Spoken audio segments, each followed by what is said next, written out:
Well, aren't you lucky? I've eliminated the smell of poverty for you, so you should be grateful." With those words, champagne splashed my face with force. This occurred when I went to greet my fiancé's family. Far from being concerned about me, Ryan, my fiancé, started laughing loudly as if to mock me. I quickly realized that my carefully styled hair and the clothes I was wearing had all been for nothing. In the end, all I felt was emptiness. "I will therefore terminate our contract with your company." "What?" Upon hearing my statement, Megan, Ryan's mother, who had splashed the champagne on me, and Ryan himself, both expressed their shock with astonishment. Before these two, who couldn't even comprehend what was happening, Ryan's father, Mr. Adams, suddenly appeared. "Mr. Adams, you had mentioned before that you planned to retire soon and hand over your duties to your son. In such circumstances, it's reasonable to reconsider how much my company can trust a future business leader.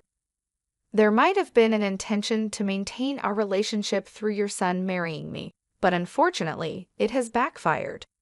After finishing all my explanations, I quietly left the scene. Megan, who had overheard my conversation with Mr. Adams, was too upset to say anything. Of course, this is not the end. They need to fully face the consequences of their actions. My name is Sarah Bryant. I am 48 years old and have never been married, remaining single all my life. I've always prioritized work and cherished my alone time. Thanks to my hobbies of reading and watching movies, I've spent fulfilling days, which is why I have never developed an interest in marriage as I aged. That spring in April, when the flowers were in full bloom, an unexpected marriage proposal came my way. The introducer was Matthew Adams, with whom I had a business relationship. "Miss Bryant, I would very much like to introduce you to someone." "What do you think?" he said. Initially hesitant, I decided to meet the person after being strongly urged. That person, Ryan, was the same age as me and the son of Mr. Adams. He is the youngest son, with several older sisters. He had come close to marriage several times before, but remained unmarried. "I have one request if you don't mind," I said. Our first meeting was conditional, but Ryan was a polite and kind person, and I immediately took a liking to him. I started thinking that maybe it would be all right to marry him, so I suggested that we start dating. Both Mr. Adams and Ryan were pleased with this proposal, and things started off smoothly. However, I could never have imagined that this choice would lead to an unexpected situation later on. 5 weeks into our relationship, on our third date, Ryan said with a smile, "We're already like a couple, aren't we?" Unlike before, Ryan wore a casual jacket and appeared relaxed and youthful. I had switched from my previous dressed-up style to a casual pants look. Although we are both older, our feelings at that moment were as fresh as those of young people. However, as the date began, I felt something off about Ryan's behavior. He often made comments that seemed condescending. For example, he took me to a slightly upscale restaurant and said proudly, "You wouldn't normally get to come to a place like this, right? It must be unusual for you." I could only respond with an ambiguous smile to his words. In fact, this restaurant is one of my favorites, and I had just visited it with a friend 3 days ago. But it would have been cruel to embarrass him on the spot, so I didn't tell him the truth. A waiter I knew nodded at my signal and pretended to be ignorant. While sitting, I noticed the watch on Ryan's wrist. It wasn't a top-of-the-line item, but it was decent. "That's a different watch from before. The color is lovely and it suits you," I complimented. Embarrassed, Ryan took off the watch to show it to me, mistaking my interest. He seemed to offer it out of kindness. Since I wasn't deeply interested, I briefly checked it and returned it, but he insisted again, "Feel free to take a closer look. It's not often you see something this high-end, right? No need to be shy."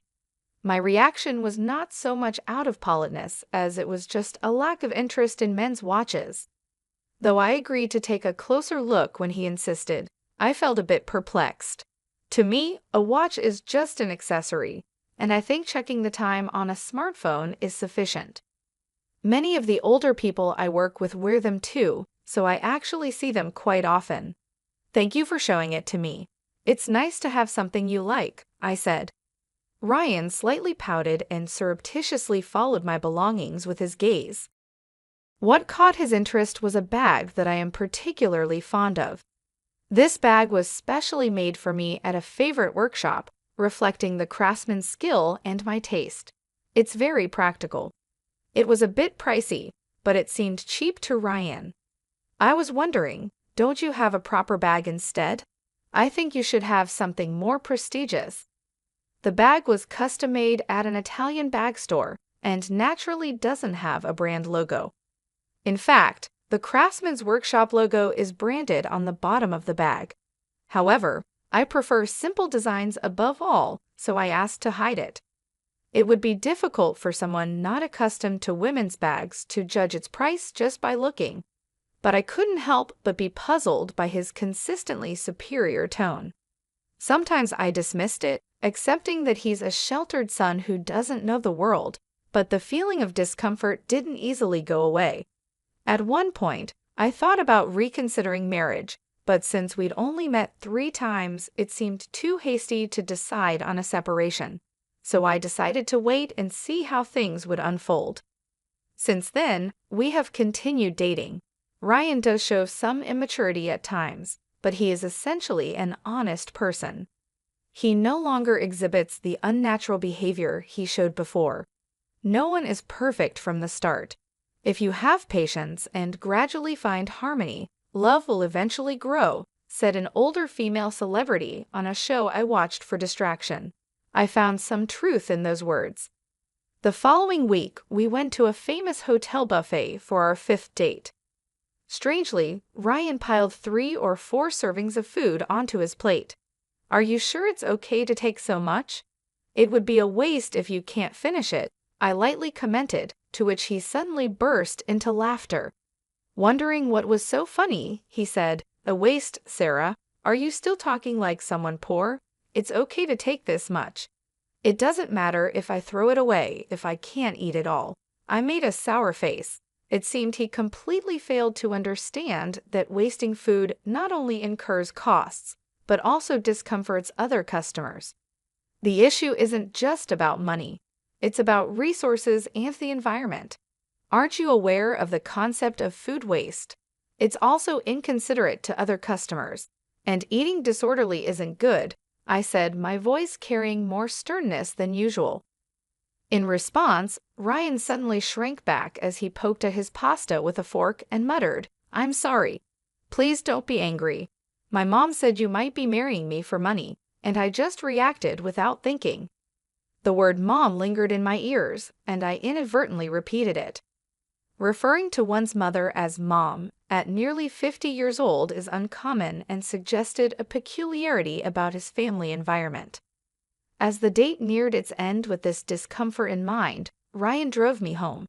As I was getting out of the car, he grabbed my hand to stop me. "Ms. Bryant, even though I am who I am, would you marry me? Even if not right away, being engaged is fine. Your fiancé can wait as long as it takes." I was taken aback by Ryan's sudden forwardness, but soon I began to feel genuine joy from his actions. Though there are many concerning aspects about Ryan, his courtship brought pure joy. I considered that the areas he lacks could be improved upon after marriage, nurturing him into a loving husband.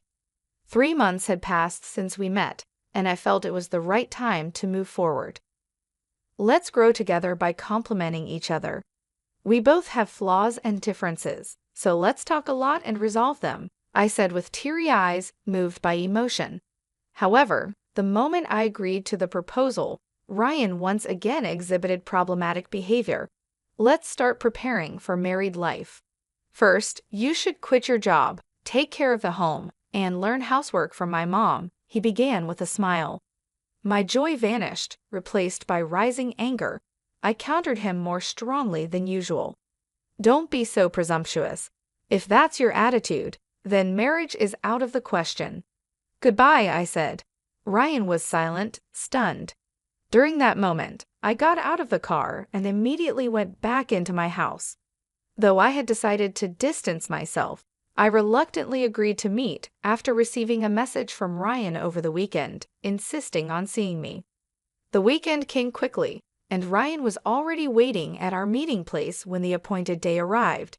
As I approached, Ryan stood up quickly and apologized deeply. "I'm really sorry about last time. My friends told me to lay down the law, and I took it seriously.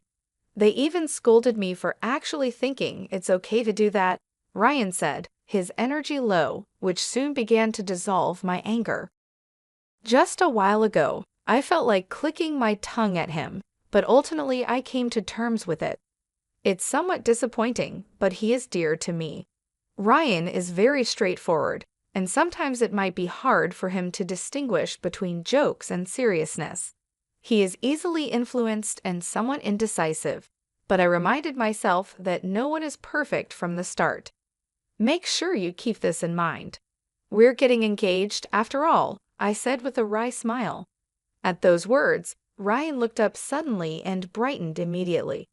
After a stormy engagement period, a month had passed, and finally, it was time to formally meet each other's families to announce our marriage. The first visit was to Ryan's family home.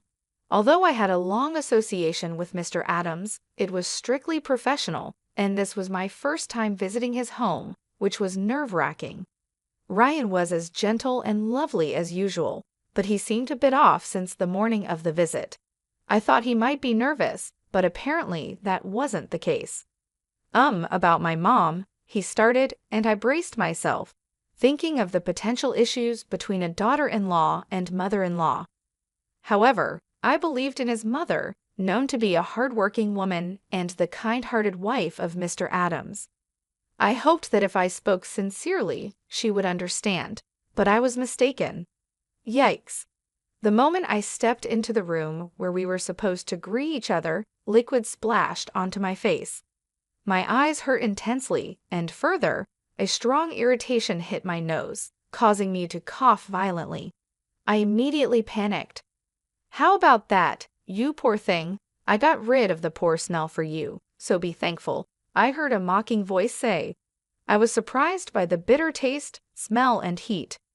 I realized the liquid that entered my mouth was champagne, but I was confused about why I received such treatment.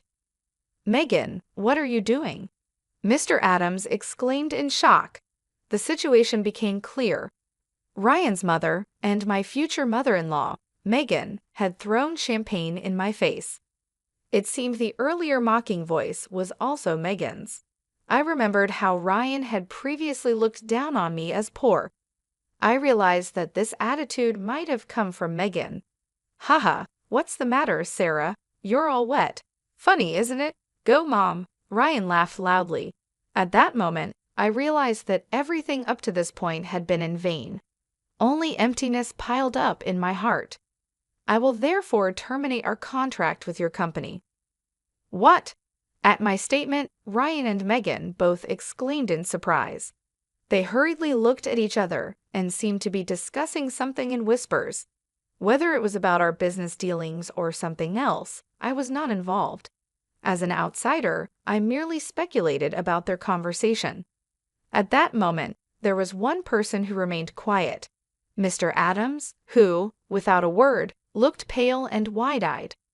I turned to him again, thanked him, and began to speak.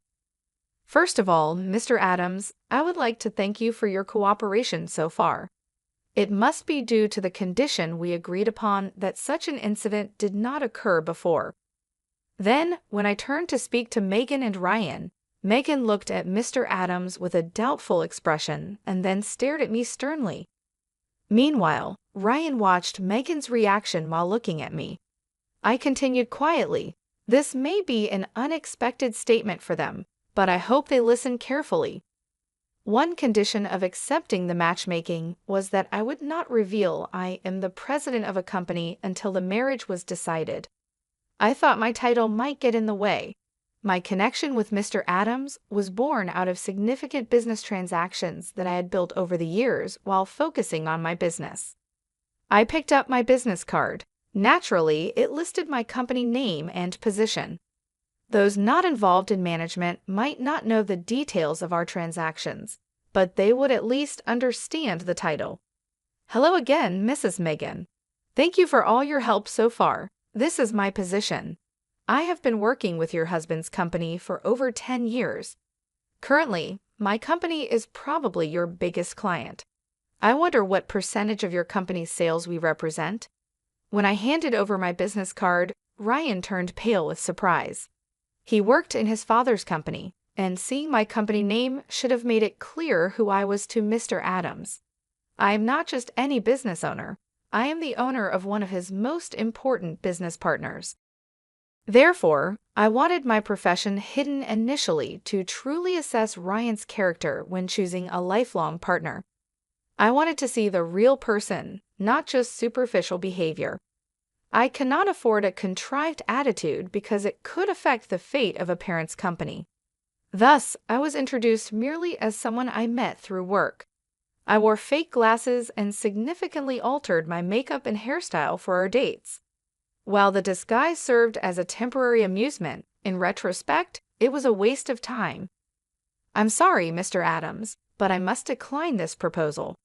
This concerns marriage, and also we need to pause our transactions to reassess the situation.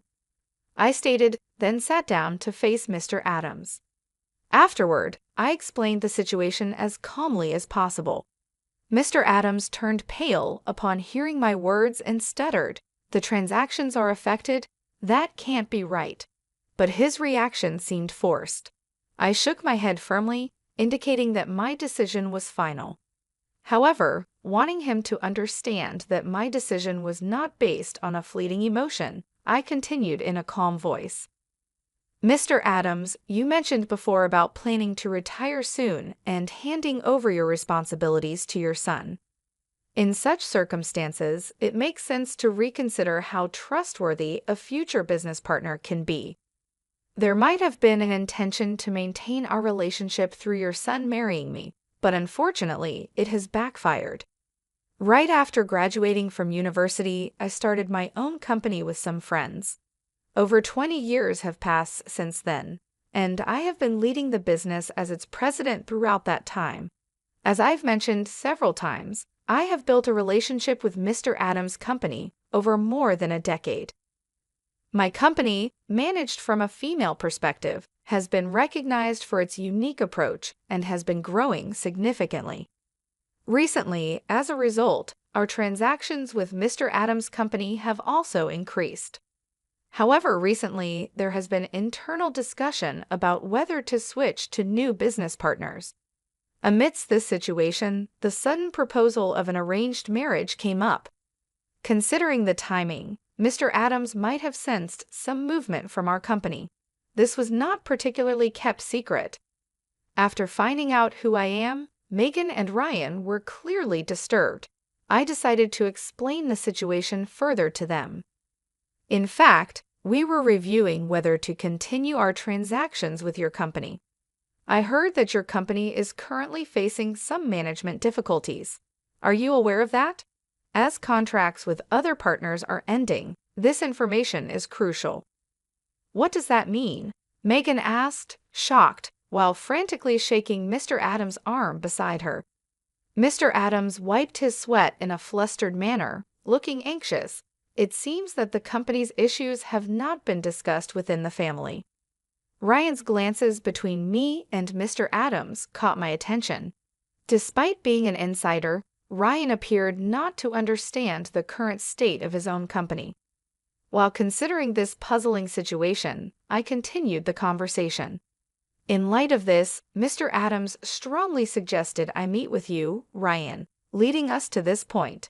Perhaps you considered this marriage proposal with the stability of your company in mind. It seems you wish to maintain our business relationship at all costs. Megan was visibly shaken, her hands trembling, and her lips quivering as I explained. Mr. Adams' company is indeed struggling with management issues. Megan may have looked down on me earlier, but her company is facing far more significant problems. Once praised for quality and speed, Mr. Adams' products have been technologically overtaken by competitors, no longer offering anything special. Moreover, the development and manufacturing processes are inefficient. Cost reduction has not progressed, and the product prices have become expensive. Additionally, the company imposes unacceptable levels of pressure on employees under modern labor standards, shortening delivery times and further deteriorating the corporate reputation. Adopting products from a low-rated company can cause a domino effect, dragging down the reputation of business partners. Even a company with a long history faces challenges with outdated structures and a high turnover rate among young employees. As a result, Mr. Adams' company's market share has gradually decreased, and its performance continues to decline. Under such circumstances, it was natural for us to explore transactions with other stable companies. How dare you threaten to cut off business based on personal feelings? What a despicable act! Are you blackmailing us? This is the worst. Don't think such behavior is acceptable. Megan exclaimed in outrage, despite her actions being the cause. I was surprised by her accusatory behavior. The lack of an initial apology spoke volumes about her character. Before I could point this out, Mr. Adams shouted vehemently, "Silence! This is all your fault." I swallowed what I was about to say. Indeed, it is likely that Mr. Adams, not I, is the most damaged party here. The unexpected fallout from his wife's inappropriate behavior would have been unforeseen for him, who had hoped for stability. All of this stems from Mr. Adams' actions to faithfully adhere to our agreement. But in reality, keeping it a secret from Ryan alone would have been sufficient. He should have informed his wife beforehand. As a result, I am relieved that I didn't have to welcome such a problematic person as my mother-in-law. The sight of Ryan was pitiful. He was pale and trembling, tightly gripping Megan's hand. It is sad to see a 48-year-old man still needing his mother's hand.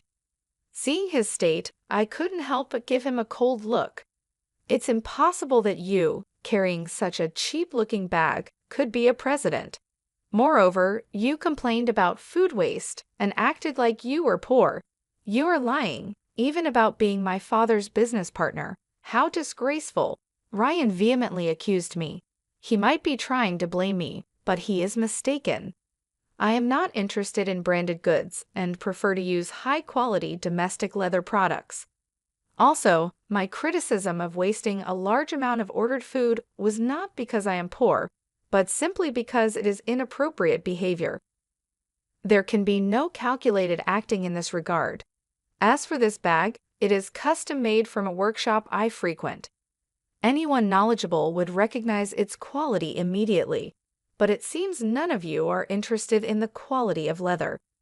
This bag is priced higher than commercial brands, I explained. Suddenly, Megan stared at my shoes and bag with astonishment, then quickly averted her gaze, embarrassed. Clearly, it's a matter of those who know understand. I continued further. Moreover, ordering a large amount of food and not being able to finish it is not only wasteful but also disrespectful to the restaurant. It is unreasonable and inappropriate behavior. Furthermore, the fact that I am your father's business partner is true. What would it mean if the presidents of companies doing business with each other did not know one another? Ryan seemed dissatisfied and unconvinced by this discussion. Mr. Adams frowned at his son's behavior. When we confirmed that we knew each other, Ryan looked down without a word. His clinging to Megan appeared extremely childish and out of place for his age. Faced with his immaturity, I couldn't help feeling how disappointed I was. If your company abandons us, we will be on the brink of bankruptcy.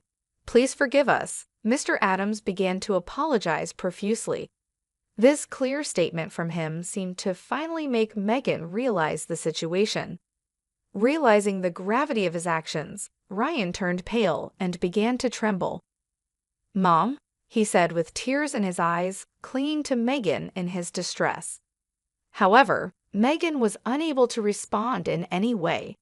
Witnessing this scene, I breathed a deep sigh of relief from the bottom of my heart. I deeply regretted ever considering sharing my life with such a person. thinking that because he was honest, I could correct him and make things better. Now, it seems like a naive thought in retrospect. I'm so sorry. I'm so sorry. Mr. Adams repeated his apologies over and over, without actually proposing how to address the situation or how to make them reflect on their actions. This could easily lead to severing ties on an emotional basis. Therefore, I was forced to make specific remarks about the engagement. Let's address our engagement. I cannot consider marrying someone whose mother behaves so rudely. Moreover, he did not try to stop his mother and even laughed along with her. I hope you understand why the engagement should be called off, I said. Mr. Adams listened, repeating words of affirmation.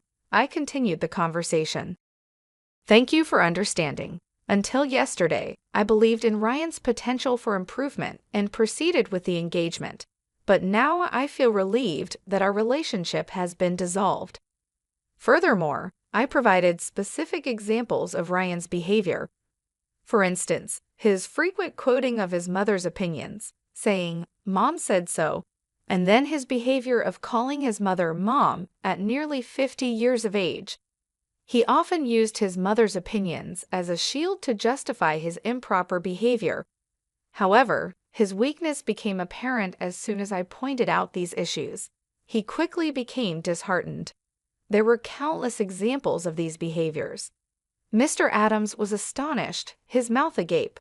Megan also showed embarrassment. However, Ryan himself seemed not to understand what part of his behavior was problematic. Regarding calling off the engagement, is there any fault on my part? I asked. Mr. Adams shook his head almost imperceptibly. His action seemed pitiful. I paused to calm myself and took a deep breath. I will divorce my wife. Ryan will also have to move out with her. The company's operations will be taken over by competent staff, so please do not abandon us. Help us. Mr. Adams began to declare his intention to divorce Megan, making it clear that he understood the gravity of the situation. What? That's not possible. I can't manage my life without this marriage. Megan cried out in shock. After that, Ryan and Megan both raised their voices at Mr. Adams. Why didn't you tell us beforehand? I am innocent. Why am I being kicked out? The problem is only with Mom. I am not involved. Their simultaneous protests stirred up the room. Becoming fed up with everything, I finally let out a real sigh. Well, as you wish. Thank you for your time. I will take my leave now, I said to Mr. Adams alone and quickly left. I needed to go home and take my high-quality clothes to the dry cleaners right away. Otherwise, the champagne stains would set and render them unwearable. Ryan stopped his protest and wept, seemingly accepting the situation. Megan tried to retort but was silenced by a stern reprimand from Mr. Adams. However, she still appeared to grit her teeth in dissatisfaction, looking far more determined than her son. 5 months after the unpleasant incident with the 3 members of the Adams family, as predicted, Mr. Adams resigned from his position. It was not just a retirement but a resignation, taking responsibility for the deteriorating performance of the company. The main reason for the decline in performance was the termination of the contract with my company. A former subordinate who took over as the new president conducted a comprehensive review of the operations. Breaking away from family management was well received and external evaluations improved. He was proactive in developing new products, and the results were beginning to show. At this rate, resuming the interrupted transactions might be imminent. Furthermore, Mr. Adams and Megan officially divorced. Ryan moved out with Megan, as anticipated, and started a new life together. But rumors persist of daily conflicts between them. The once close relationship between mother and son might have been based primarily on financial comfort. After being expelled from his father's company, Ryan quickly fell into unemployment. Unable to bear Ryan's financial dependence, Megan left him in Mr. Adams' care and disappeared herself.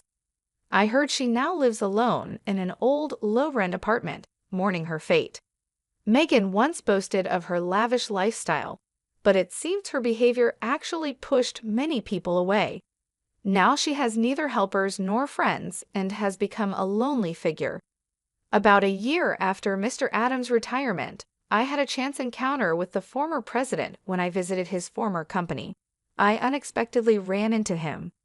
"I am very sorry for the great inconvenience I caused before," former Mr. Adams said. He had generously transferred half of his property to Megan. However, the main reasons for her financial troubles were Ryan's demands and Megan's continued extravagant spending. Unfortunately, this is nothing but personal responsibility, and sympathy is hard to come by. Former Mr. Adams initially planned to keep Ryan at a distance. However, he was shocked to learn that his nearly 50-year-old son did not even know how to boil water, and eventually they ended up living together. He seems to be firmly educating Ryan, including making various decisions within the household. Since Ryan had completely depended on Megan, he had never learned basic life skills. "I feel that I have not properly looked after my son and wife until now. This is the misfortune I created for myself. Although it's late, I am deeply reflecting. I think I also did some wrong things to Megan. Fortunately, the company did not go bankrupt, and I am relieved," said the retired Mr. Adams, now staying at home. He is seriously engaging with Ryan for the first time. Ryan, facing unprecedented challenges with household chores and part-time jobs despite his age, seems to frequently cry. I can only hope that he becomes a decent person. However, I myself do not wish to have any more dealings with him ever again. 3 years have passed since then, and my company is doing very well. My performance has improved compared to before, and the stock price has also risen. Regarding my personal situation, I am no longer considering marriage. I had already informed my parents when I got engaged, and I explained everything thoroughly when the engagement was dissolved. When I shared the details, they supported my decision to stay single rather than approving my involvement with such a person. As a result, my parents have become even stronger supporters of my dedication to my work. I work actively every day and have taken up new hobbies to lead a more fulfilling life. Although I previously preferred indoor activities, I decided to take up exercising at the gym recently. I can visibly see muscles starting to form. My subordinates look at me with admiration, which is quite a ticklish feeling. I'd always believed that happiness is something you grab for yourself. I seek happiness that I create on my own, not just the happiness that comes from being with someone else. If I were to fall in love again in life, I would prefer it to be towards the end of my life, at life's end. I feel that one can afford to throw everything away for love. However, that's not a concern for now. Currently, my days are fulfilling, and I am happy.